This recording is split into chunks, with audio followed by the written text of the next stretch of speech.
नमस्कार दोस्तों, स्वागत है आप सभी का। मैं पुष्पन का व्याख्याता राजनीति विज्ञान आप सभी का अपने चैनल पर हार्दिक अभिनंदन करता हूं।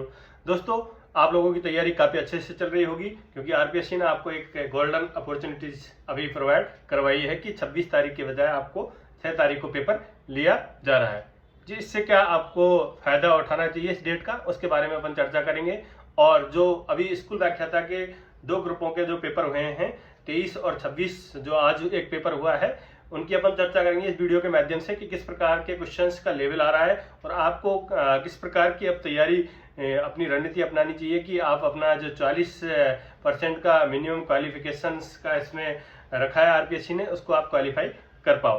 तो दोस्तों, सबसे पहले अपन फर्स्ट पेपर के बारे में चर्चा करेंगे क्योंकि इस बार आरपीएससी ने जो अभी 23 जून का पेपर लगातार आज जो 26 जून को लगा है, इनमें कुछ क्वेश्चंस का लेवल हमने देखा है तो काफी डिफरेंट क्वेश्चंस अपने को देखने मिलेंगे। एक अच्छे लेवल के प्रश्न इनमें हमको देखने को मिल रहे हैं कि आप एक छोटी मोटी गाइड पढ़ के या आप कोई भी टेक्स्ट बुक पढ़ के या करंट की ऑनलाइन क्लासेस लेके आप उन क्वेश्चंस को सॉल्व नहीं कर पा सकते, क्योंकि क्वेश्चंस का लेवल काफी अच्छा रखा है आरपीएससी ने और वो आप लोगों के लिए एक फायदे की चीज है। क्योंकि क्वेश्चंस का लेवल यदि अच्छा आता है तो जो तैयारी करने वाले स्टूडेंट हैं उनके लिए काफी फायदा होता है दोस्तों, क्योंकि तैयारी करने वाला डीप पड़ेगा और एक जो 1-2 महीने तैयारी की और ऑनलाइन वीडियो देख के और वो पेपर सॉल्व करने चला गया और वहाँ यदि नॉर्मल क्वेश्चन आते हैं तो वो बराबर कंपटीशन में की आपके आ जाता है। तो इस बार आरपीएससी ने काफ़ी अच्छा काम किया है और पेपर्स का लेवल काफ़ी अच्छा बनाया है। अब आपको तैयारी कैसे करनी है कि आपका जो 6 जुलाई को जो पेपर प्रस्तावित है उसमें आप एक अच्छा अपनी मार्किंग कर सकें, क्योंकि दोनों पेपर आपके एक साथ हैं और आज आपका नेट का, जिनको भी छात्रों का पेपर था उनका नेट का पेपर भी हो चुका होगा, तो आप लोग अब फ्री हैं और आपके पास जो 7-8 दिन का टाइम बचा है इसको एक सही दिशा में कैसे यूटिलाइज करें। तो सबसे पहले अपन बात करेंगे फर्स्ट पेपर की। तो फर्स्ट पेपर के अंतर्गत दोस्तों जो जीके में करंट अफेयर्स का पोर्शन आरपीएससी इस बार डाल रही है। मैंने पहले भी बताया था क्योंकि स्कूल लेक्चर के सिलेबस में करंट अफेयर्स के टॉपिक्स से कुछ पर्टिकुलर एरिया से क्वेश्चन पूछे जाते हैं। जैसे मैंने बताया था आप लोगों को कि कुछ ऑथर्स की जो करंट इश्यूज की बुक आई हुई है, मतलब अभी इस टाइम हाल ही में अपने देश के अंतर्गत कौन कौन सी नई पुस्तकें आई हैं, उन पुस्तकों के बारे में क्वेश्चन। तो आज 26 तारीख को पेपर में भी मैंने एक क्वेश्चन देखा कि एक पुस्तक से संबंधित क्वेश्चन था।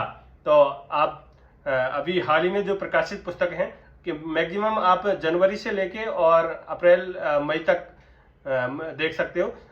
शायद आरपीएससी ये भी कह रहे हैं क्योंकि पहले आपका 26 तारीख को पेपर ये लगना था, अब शायद कुछ नया पेपर बनाया या उनके पास जो एडिशनल पेपर छपते हैं उनमें से आपको प्रोवाइड कराया, या पॉलिटिकल साइंस के स्टूडेंटों के लिए एक नया पेपर आए।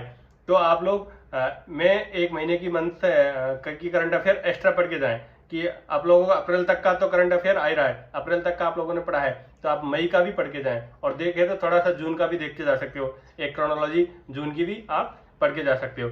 क्योंकि अभी यदि लेटेस्ट पेपर बनता है तो क्वेश्चन का लेवल वहां तक, क्योंकि मार्च और अप्रैल के क्वेश्चंस मैंने इससे पेपर में देखे हैं, आज के पेपर में अप्रैल के काफी क्वेश्चन है और मार्च के क्वेश्चन है।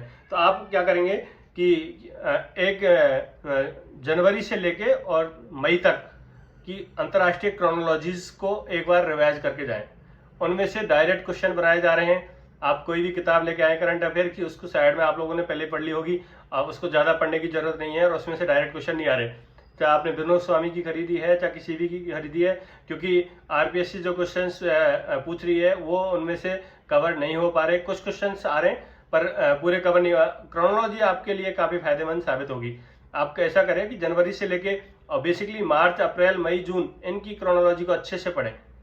बाकी आप जनवरी से स्टार्ट करें, इससे ज्यादा आपको पढ़ने की जरूरत नहीं है, इससे ज्यादा आप वार्षिकांक के अंतर्गत ही पढ़ जाए। इनमें क्या देखें, आप स्पोर्ट्स के अंतर्गत नेशनल स्पोर्ट्स से क्वेश्चन पूछे जा रहे हैं, इंटरनेशनल आपको स्पोर्ट्स को ज्यादा तवज्जो नहीं जा रही है। इस बार नेशनल स्पोर्ट में अपने जो खिलाड़ी हैं राजस्थान के, उन्होंने किस प्रकार से प्रदर्शन किया, उनका पूरा डिटेल देख के जाए, कौन से खेल से संबंधित है, कौन से खेल में इसने पार्टिसिपेट किया और क्या इसने जीता है। ऐसी आपको ऑथर्स के नाम और इंटरनेशनल में वो इंटरनेशनल ऑर्गेनाइजेशंस से क्वेश्चन पूछें। जैसे अभी बिमस्टेक्स का भी आया है, क्योंकि हाल ही में भारत के प्रधानमंत्री नरेंद्र मोदी ने 3 देशों की यात्रा की, थाईलैंड। तो आप लोगों ने देखा होगा थाईलैंड के समय 6वां बिमस्टेक सम्मेलन हुआ है मार्च अप्रैल के अंतर्गत, तो वो क्वेश्चन पूछा गया है। साथ में ही जो अभी दोनों क्वेश्चन वहीं से आए, क्योंकि बिमस्टेक की यात्रा के दौरान प्रधानमंत्री नरेंद्र मोदी 3 देशों में गए थे। तो पहला तो थाईलैंड में गए थे, थाईलैंड में उन्होंने समिट में भाग लिया, साथ में श्रीलंका भी गए, तो श्रीलंका के साथ समझौता किया। वो समझौता मैंने आपको नोट्स में भी प्रोवाइड करवाया था, और वही समझौता जो भारत, श्रीलंका और यूएई की मदद, उन्होंने यही पूछा है कि भारत और श्रीलंका के साथ तीसरा देश कौन सा था जो समझौता करने वाले सौर ऊर्जा संबंधित, मैंने नोट्स में दे रखा है, जो आपको करंट इश्यूज के नोट्स मैंने उपलब्ध करवाए थे। साथ में बिमस्टेक की थीम पूछी आपसे, तो इस प्रकार के इंटरनेशनल ऑर्गेनाइजेशन से क्वेश्चन पूछे जा रहे हैं।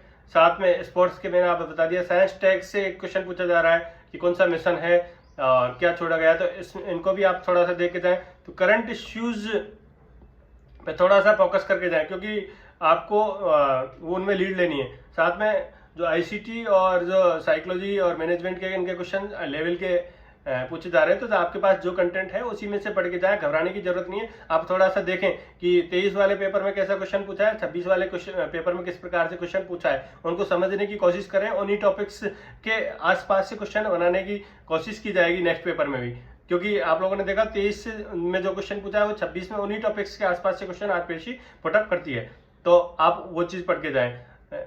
इनको आप अच्छे से तैयार कर लें। साथ में हिंदी इंग्लिश को आप एक सामान्य जो टॉपिक्स जो पूछे जा रहे हैं उनसे ही क्वेश्चन आ रहे हैं, और वो ज़्यादा लेवल के नहीं है, उसमें से आप ऐसे 5 आ रहे तो 4 आप क्वेश्चन कर सकते हो आराम से। राजस्थान ज्योग्राफी के काफ़ी अच्छे क्वेश्चन आ रहे हैं दोस्तों। तो राजस्थान ज्योग्राफी एक लीडिंग है, क्योंकि हिस्ट्री कल्चर में कुछ ज़्यादा डीप जा रहे हैं, तो अब आपको ज़्यादा डीप जाने की जरूरत नहीं है। जो आप लोगों ने कंटेंट पढ़ा है उसी को अच्छे से करें, उन टॉपिक से देखें, उन टॉपिक से किस प्रकार से क्वेश्चन पूछे जा रहे हैं। आपको घबराने की जरूरत नहीं है कि मेरे से ये आज का पेपर का क्वेश्चन नहीं हुआ है, 23 के नहीं हुआ, 2-4 क्वेश्चन नहीं होंगे। 2-4 क्वेश्चन काफी लेवल के आरपीएससी डाल रही है, आप 75 में से 75 नंबर है ला ही नहीं सकते, क्वेश्चन नहीं कर सकते। तो इसलिए आप पे जो क्वेश्चन आ रहे हैं अभी राजस्थान हिस्ट्री कल्चर में थोड़ा आपका इंटरेस्ट है वो देख के जाए। साथ में ऐसे अम्बेडकर से क्वेश्चन दोनों पेपरों में पूछा गया है, तो अम्बेडकर की मैंने एक पेज डाल रखा है टेलीग्राम पे, उसी में से दोनों क्वेश्चन सॉल्व आपके हो रहे हैं, और वो पेज आपको 3 क्वेश्चन देगा। एक तो आपको फर्स्ट पेपर में भी दे रहा है, साथ में आपको सेकंड पेपर जो आपका पॉलिटिकल साइंस का उसमें अम्बेडकर थिंकर्स के रूप में, तो वहां भी आपको क्वेश्चन आने की, उसकी कौन सी राजनीतिक पार्टी बनाई उन्होंने, उनका क्या नाम बदला, कौन कौन सी उन्होंने पत्रिकाएं लिखी, कौन कौन सी किताबें लिखी, ये क्वेश्चन मैंने उसमें फैक्चुअल डेटा कहाँ से उन्होंने चुनाव लगा, वो मैंने डाल रखा है उस नोट्स के अंतर्गत। एक ही पेज है, उसको थोड़ा सा पढ़ के जाए। बाकी आपने थिंकर्स के रूप में अम्बेडकर को काफी पढ़ा होगा, तो अम्बेडकर से क्वेश्चन 100% पूछा जा रहा है, और आगे भी मैं उम्मीद करता हूँ कि 6 तारीख को भी वो अम्बेडकर से क्वेश्चन पूछा जाएगा। साथ में आप जो इंडियन हिस्ट्री में दो तीन उन्होंने कुछ फिक्स पोर्शन किया है, वहीं से उनके क्वेश्चन आ रहे हैं, तो उन्हीं टॉपिक्स को आप बार बार रिवाइज करके जाएं, उनको अच्छी किताबों से पढ़ें। आपने नाथ की पढ़ी होगी, या आपके पास कोई यदि ऑथेंटिकीकरण की किसी के पास हो तो आप वहां से पढ़ें। मतलब अच्छी किताब है किसी कोई भी आप जो पहले से पढ़ रहे हैं, तो वो आप क्वेश्चन वहां से आपके सॉल्व हो जाएंगे। पॉलिटी के क्वेश्चन 5 में से 4 क्वेश्चन या 5 क्वेश्चन पूछे जा रहे हैं, 5 क्वेश्चन पूछे जा रहे हैं, तो उनमें से 3-4 क्वेश्चन इजीली आप कर सकते हैं, क्योंकि आपको पॉलिटिकल साइंस सब्जेक्ट से हो तो आपने आर्टिकल वगैरह पढ़े होंगे, तो वो आप इजीली उनको हल कर दोगे। राजस्थान की हिस्ट्री कल्चर आप आराम से उसमें से कुछ क्वेश्चंस आप नहीं कर पाओगे, 1-2 क्वेश्चन तो छोड़ देना। ऐसे नहीं कि आप ज्यादा तुक्का देके और के मेरे से गलत हो गए तो नेगेटिव करे आओ, नेगेटिव नहीं करना है आपको। 2 ऑप्शन में यदि लग रहा है कि मैं इस क्वेश्चन को सॉल्व कर सकता हूं, तो आप कोशिश करें कि मैं इस क्वेश्चन का क्या दूं, आंसर दूं। तो इसलिए आपको ज्यादा नेगेटिव नहीं करना है। साथ में आप रीजनिंग देखें, रीजनिंग के नॉर्मल क्वेश्चन आ रहे हैं, रीजनिंग के क्वेश्चन आपको छोड़ने नहीं है। रीजनिंग आप पढ़ के जा सकते हो, आपके पास कोई भी किताब है, जिस नुकुल पारक की थी वो दीनदयाल की मैंने आपको बताई थी, काफी अच्छी किताब थी, और उसमें से क्वेश्चन उन्होंने काफी कवर किए हैं। तो मैथ यदि आपको नहीं आती तो मैथ को मत छेड़े, और मैथ को आप स्किप कर दें। साइंस में एनवायरनमेंट वगैरह पढ़ के जाएं, उनमें से 1-2 क्वेश्चन आ रहे हैं, और यदि आप लोगों ने साइंस एनसीईआरटी पहले से पढ़ी हुई है तो आप उसी को कंप्लीट पढ़ के जाएं, उनका रिवीजन करें, उसमें से आप 5 में से 2 या 3 क्वेश्चन आप सॉल्व कर दोगे आराम से। इंग्लिश के अंतर्गत भी आपको बिल्कुल स्किप नहीं करना है, जैसे डायरेक्ट इनडायरेक्ट पैसिव वॉइस वगैरह, ये सामान्य जो क्वेश्चन है, इनको तो आप कम से कम पढ़ के जाएं, जिनसे आपको 1-2 क्वेश्चन का क्या हो फायदा मिले। स्कूल मैनेजमेंट को अच्छे से करें, बटे में से बटे लाने की कोशिश करें, साइकोलॉजी आईसीटी को अच्छे से करें, और क्योंकि जीके का पोर्शन मैं फिक्स क्राइटेरिया नहीं है कि वो क्वेश्चन किस लेवल के पूछे जाएं। तो जीके के क्वेश्चंस में अभी ज़्यादा फोकस नहीं करें। आप जो टॉपिक से क्वेश्चन आपके बनने की कोशिश उम्मीद है उन्हीं पे आप फोकस करें, क्योंकि जीके में कितना घुसने की जरूरत नहीं है। आप आईसीटी, मैनेजमेंट, हिंदी और करंट अफेयर्स इसको अच्छे से कर लें, पॉलिटी को कर लें, राजस्थान ज्योग्राफी को अच्छे से कर लें। राजस्थान ज्योग्राफी को अच्छे से करने से आपको फायदा मिलेगा। राजस्थान ज्योग्राफी के एक सामान्य क्वेश्चन आपको पूछे जा रहे हैं। दोस्तों ये तो आपको फर्स्ट पेपर की रणनीति अपनानी है। अभी 5 से 6 दिन का टाइम आपके पास है, तो आप अच्छे से इसको करें और वहाँ पेपर को इस हिसाब से आप रात को नींद लें आराम से, और सुबह आप अच्छे से पेपर दें। और पेपर देने के बाद आप रिलैक्स रहें। कोई पॉलिटिकल साइंस की किताबें नहीं पढ़ें कि आपको सेकंड पारी में पॉलिटिकल साइंस का मैं सब पढ़ूंगा, या किसी यूट्यूब वाले की आप आंसर की चेक करने लग जाएं। आप हल्का खाना खाएं, और मेरी तो यही सलाह है, आप हल्का खाना खाने के बाद आपको थोड़ा बहुत जगह मिले, वहीं आप शांत माइंड से बैठें। ऐसे नहीं कि आप दोस्तों के ग्रुप में जाके बैठ गए और वहाँ उन्होंने कि 23 को ऐसा आया, 26 को ऐसा आया, आज 6 तारीख को ये क्वेश्चन पूछ लिए, ये पूछ लिए, इतना हार्ड क्वेश्चन आ गए, तो वो आपको डिस्कशन करने की उस समय बिल्कुल जरूरत नहीं है, ना पढ़ने की जरूरत कि मैं आज रिवीजन कर लूंगा। आप 6 महीने से तैयारी कर रहे हो, आप आधा घंटे में कुछ रिवीजन नहीं कर पाओगे, और आरबीएससी फैक्चुअल डेटा पूछेगी भी नहीं, पूछेगी जो आपको पहले से आता है। तो इसलिए वो थोड़ा सा, यदि आपका दिमाग अच्छा रहेगा, फ्रेश रहेगा, तो आप पॉलिटिकल साइंस के जो 150 उधर क्वेश्चन आने हैं उनको आप अच्छे से सॉल्व कर पाओगे। आप ठंडे दिमाग से आराम से सोचें, सिली मिस्टेक नहीं करनी हमको। एक एक क्वेश्चन, क्योंकि पोस्ट नंबर ऑफ पोस्ट कम है, तो एक एक क्वेश्चन का महत्व काफ़ी ज़्यादा है। तो आपको फिर पॉलिटिकल साइंस के लिए मैंने बता ही रखा है, आपको पहले से स्टडी कौन कौन से टॉपिक्स आपको अच्छे से तैयार करने हैं। हर टॉपिक्स में ऐसे इंडियन कॉन्स्टिट्यूशन का तो काफ़ी अच्छा लेवल उन्होंने रखा है, तो वेरेट से डायरेक्ट आर्टिकल पूछे जा रहे हैं। वेरेट्स आप थोड़ा सा पढ़ के जाएं। 11th क्लास की एनसीईआरटी आप लोगों ने पढ़ी होगी। 12th क्लास की जो स्वतंत्र भारत में राजनीति है वो किताब थोड़ी सी और पढ़ लें, अभी तो टाइम है, एक दिन में पढ़ सकते हो उस किताब को। उसके नोट्स भी बना रखे, पर नोट्सों को मत पढ़ना, मेरे हिसाब से ओरिजिनल किताब आप पढ़ेंगे तो वो ज़्यादा टाइम नहीं लगेगा आपको। कुछ इसमें कहानियाँ वानियाँ उनको स्किप करते चलो, आपके काम का मैटर आप पढ़ते चलो। साथ में आपने जो भी नोट्स आपने पढ़े हैं, प्रीवियस ईयर के क्वेश्चन, थोड़ा सा असिस्टेंट प्रोफेसर संस्कृत एजुकेशन, सामान्य एजुकेशन के क्वेश्चंस को समझें कि इन क्वेश्चंस को किस प्रकार से पूछा जा रहा है, मतलब आप किस प्रकार से सॉल्व कर सकते हैं। आपने कंटेंट अच्छा पढ़ रखा है, पर क्वेश्चन को किस प्रकार से आप क्या है सॉल्व कर सकते हो, उसकी कोशिश करें कि आप उन क्वेश्चंस को निकालने की कोशिश करें। आपके पास प्रीवियस ईयर के जो भी क्वेश्चन पेपर पढ़े, ज़्यादा पुराने नहीं, आप 2020 से नीचे तो जाए नहीं, 21 ये 22 वाला और ये असिस्टेंट प्रोफेसर 2024 से ये क्वेश्चंस आप देखें। आप अब टेस्ट सीरीज कोई भी आप लोगों ने पहले दिए हैं, उनको दोबारा से पढ़ने की जरूरत नहीं है। आप लोगों ने दे लिया ठीक है, पर आप टेस्ट सीरीज के क्वेश्चन पेपर या मॉडल पेपर आप लोग मार्केट से लेकर आए, उनको ना पढ़ें, केवल आरपीएससी के क्वेश्चन देखें, उनको समझें, उनको हल करने की कोशिश करें कि किस प्रकार से इसका आंसर दिया जा रहा है, कथन निष्कर्ष है तो इसको किस प्रकार से हल किया जा रहा है। तो इससे आपको 2-3 क्वेश्चंस का बेनिफिट मिलेगा, क्योंकि जो लास्ट में जो मेरिट बनती है तो आप एक कॉमन आप पहुंच जाते हो, और लास्ट में जो 4 से 5 क्वेश्चन जो एक्स्ट्रा कर गया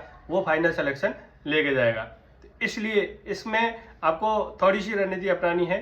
शाम को थोड़ा अच्छी खाना वाना खा के नींद लें, सुबह अपना ब्रेकफास्ट करके आप पेपर दे के आएँ, उसके बाद अपना आप खाना खाएं दोपहर में, और आराम से रिलैक्स रहें, और बिल्कुल रिलैक्स होकर उस पेपर को क्वेश्चंस को आराम से पढ़ें। ऐसे छोटे छोटे क्वेश्चन आते हैं, हमारे भी 1-2 क्वेश्चन ऐसे आए थे जो बच्चे को लग रहे थे बिल्कुल सरल है, और वो क्वेश्चन गलत हुए थे। वो क्वेश्चन गलत नहीं करें, उनको आराम से पढ़ें, 4 ऑप्शन देखें, और साथ के साथ मेरे हिसाब से तो साथ के साथ यदि आपको कन्फर्म है कि ये क्वेश्चन मेरे को आ रहा है तो आप उसका साथ के साथ हमारे सीट में गोला भर दें। आप ऐसे क्वेश्चंस पे गोला लगाते चले जो आप नहीं कर रहे हो, केवल उनको आप सेकंड राउंड के अंतर्गत देखेंगे, और उनमें भी आपको 2 ऑप्शन पे यदि कंफ्यूजन लग रहा है कि ये मेरे को लग रहा है कि ये ए या बी दोनों में से कोई हो सकता है, तो आप उसमें रिस्क लें, क्योंकि मैक्सिमम क्वेश्चन सॉल्व करने की कोशिश करें। रिस्क लेंगे तो ऐसे आपने 4 क्वेश्चंस में रिस्क ली, 2 सही निकल गए, फिर भी आपको कुछ फायदा मिला, 2 का यदि नेगेटिव कटेगा था। तो इसलिए आप उन क्वेश्चंस पर रिस्क लें जो आपको पढ़े हुए लग रहे हैं, और आपको 2 ऑप्शंस में क्या है कंफ्यूजन है। ऐसे नहीं कि आपने देखा नहीं, आरपीएससी ने 4 ऑप्शन ऐसे दे दिए कि आपने कोई ऐसे किसी थिंकर्स के नाम या किसी की कहानी के नाम जो आपने कभी पढ़ी नहीं हो उनके नाम, तो उनको आप निचोड़ें, स्किप करें, वो आपसे नहीं आते तो किसी से नहीं आएंगे दोस्तों। तो इसलिए मैं यही कहूँगा कि आप आराम से करें, कूल रह के आप 6 दिन आप तैयारी करें, डिस्कशन से बचें कि 23 को 26 का पेपर का लेवल क्या है। आपका अच्छा पेपर आएगा, आपका अच्छा दिन होगा, और आपके दोनों पेपर अच्छे होंगे, और आपके सिलेक्शन की उम्मीद भी क्या रहेगी, अच्छी रहेगी। पॉजिटिव माइंड से आप पेपर दें, घबराए नहीं कि आरपीएससी ऐसे क्वेश्चन पूछ रही है। पॉलिटिकल साइंस का भी एक अच्छा लेवल का पेपर आएगा दोस्तों, मैं आपको आज ही बता देता हूँ। ऐसे नहीं कि लल्लू बल्लू पेपर आ जाए पहले 2015 या 16 में आया था, ऐसा पेपर अब आने की उम्मीद नहीं है। पॉलिटिकल के काफ़ी अच्छे एक्सपर्ट आरपीएससी के अंतर्गत हैं, तो जो लेवल आरपीएससी मेंटेन करके चल रही है, आप भी ऐसा ही लेवल मेंटेन करके चलें अपना कंटेंट, क्योंकि आपको छोटे छोटे बेसिक चीज़ें पता है पहले से, आपने अभी तक जो पढ़ा है उसका थोड़ा थोड़ा रिवीजन करें और फर्स्ट पेपर पे भी थोड़ा फोकस करके चलें। दोनों पेपर आप लोगों ने देख लिए, बार बार उनको ना देखें, और उनमें से भी हिस्ट्री, कल्चर, ज्योग्राफी, पॉलिटिकल और करंट अफेयर्स के किस प्रकार के क्वेश्चन पूछे जा रहे हैं या साइकोलॉजी के किस प्रकार के क्वेश्चन पूछे जा रहे हैं, उनको आप देखें। वो लीडिंग है, क्योंकि आप पॉलिटिकल के थिंकर्स में कितना भी घुस लो, आपने जितना पढ़ा है उतना ही कर पाओगे आप। अब इन चीज़ों का थोड़ा सा फोकस करें, इनमें से आप 8 से 10 नंबर की लीड आप ले सकते हो दोस्तों। तो मेरा तो यही कहना है। बाकी आप लोग समझदार हैं, काफ़ी अडल्ट हैं सभी, तो मैं आपको शुभकामनाएं देता हूं, और मेरी तरफ से आपको बहुत बहुत शुभकामनाएं। आप अपना अच्छा पेपर, अच्छा परफॉर्मेंस आप 6 जुलाई के अंतर्गत दें, और उसके बाद अपन बात करते हैं पेपर का लेवल किस प्रकार का रहा, कितनी कट ऑफ है, क्या कितनी पोस्टें बढ़ सकती हैं, वो सारी चीज़ें बाद की बात है। अभी केवल आपको 6 तारीख पे फोकस करना है, क्योंकि आप बिल्कुल फ्री हैं। अभी आपका नेट का भी पेपर हो गया है, आपके पास आपको एक अच्छी अपॉर्चुनिटी आरपीएससी ने दी है कि आपकी डेट आगे पोस्टपोन करती है, जिससे आपको दोनों पेपर्स का देखने का मौका मिल गया। अब जो अच्छे स्मार्ट जिनकी स्टडी है, वो दोनों पेपर्स का लेवल देख के और अपनी तैयारी को क्या है बदलेंगे, और आपको 5-6 नंबर का क्या है वो गैप लेने की कोशिश करेंगे। तो आप भी अब जो इस वीडियो को देख रहे हैं वो कोशिश करें कि किस प्रकार के साइकोलॉजी के क्वेश्चन और सब्जेक्टों में पूछे गए, उनको देखें आप सारे। ऐसे हिस्ट्री में कल हो जाएगा, ज्योग्राफी का हुआ है, मैथ का हुआ है, जितने सब्जेक्टों के पे ऑप्शनल के हिंदी का हुआ है, तो उनके अंतर्गत किस प्रकार के क्वेश्चन पूछे गए, उन क्वेश्चंस को देखें, प्लस जीके के क्वेश्चंस को देखें, और उनके हिसाब से अपनी तैयारी को क्या है आप आगे कैरी ऑन करें। और करंट अफेयर के लिए मैं आपको बता दूं, क्रोनोलॉजी आपको पढ़ के जाने की आवश्यकता है। अंतर्राष्ट्रीय क्रोनोलॉजी आप जनवरी से लेके और मई जून तक जो भी अभी तक अवेलेबल हैं उन सबको पढ़ दें, और बेसिकली फोकस करें फरवरी, मार्च, अप्रैल, मई, इन 3 महीने पे फोकस ज़्यादा करें। इनमें से बिल्कुल लाइन से लाइन, और वो कौन सी किताब आई, कौन से नेशनल स्पोर्ट्स में कौन से खिलाड़ी ने पार्टिसिपेट किया है, और साइंस टेक में क्या हुआ है, इन चीज़ों को फोकस। इंटरनेशनल अंतर्राष्ट्रीय संगठन में अभी नरेंद्र मोदी की कौन कौन से देशों में यात्रा हुई, तो क्योंकि 2 क्वेश्चंस अभी आज के पेपर में देखने को मिले, तो वो आप लोगों के लिए अच्छी अपॉर्चुनिटीज़ है, इनको देखें और सॉल्व करने करें। बाकी बेस्ट ऑफ लक दोस्तों, और कोई किसी भी प्रॉब्लम है मेरे को कॉल कर सकते हो आप लोग, नंबर आपको पास टेलीग्राम पर अवेलेबल है, या आप कमेंट बॉक्स में जाके क्या है यूट्यूब पे कमेंट करें, जिससे मेरे को पता लगेगा आपको क्या इश्यू है, कोई टॉपिक समझ में नहीं आ रहा हो, कोई कंटेंट है समझ में नहीं आ रहा हो, आपके पास समय है अभी 5-6 दिन का, तो आप अच्छे से इसको क्या है तैयार करें। धन्यवाद दोस्तों, बेस्ट ऑफ लक।